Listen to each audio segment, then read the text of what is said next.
Okay, so in this video, we're going to talk about whether Will Smith made an aligned decision based on what I know from his human design. Now, we're not going to talk about whether it was the right decision, because what a right decision looks like could look different from a splenic projector to an ego manifestor to a lunar reflector to a self-projected projector, sorry. We're not talking about whether it was the right decision. We're talking about an aligned decision. And how you make aligned decisions in your human design comes down to your authority. Now, I said I wasn't going to show his chart because it's very personal, and I stand by that. But this is something we need to talk about because I feel like there's a lot of emotional authority people who are out here making Will Smith decisions, but they're not facing Will Smith consequences because they're not famous like Will Smith. Most of us are not Will Smith famous. So Will Smith has an emotional authority.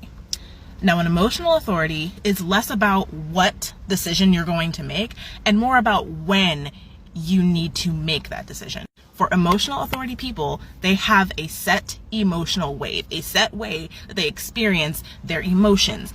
And they are not meant, it's not a good idea to make decisions, especially big decisions, when you are at an emotional high or at an emotional low. You are supposed to wait. Well, it's best for you to wait until you are at an emotionally neutral place before you make the decision to do something. This is why I say all the time on my TikTok, if you have an emotional authority, take your time making a decision. Don't let people or situations rush you into doing some shit that may or may not be aligned for you. Now, Will Smith was at the Oscars.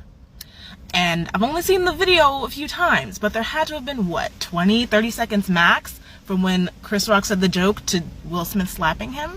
I don't think 30 seconds is enough of a time frame for him to have been at an emotionally neutral position to make an aligned decision. But I could be wrong. Because if you're at the Oscars and you're up for Best Actor, I'm assuming it was Best Actor. I'm not interested in the Oscars at all.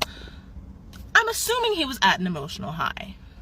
And when you're at an emotional high as an emotional authority, you are more likely to commit to more things than you probably should. So this got me wondering, how many emotional authority people are out there making decisions when they're at an emotional high when they should be waiting for when they're emotionally neutral?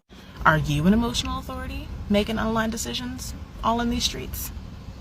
I also have an opinion about Chris Rock's reaction based on his human design, so if you're interested in seeing that, then like and follow for part 2.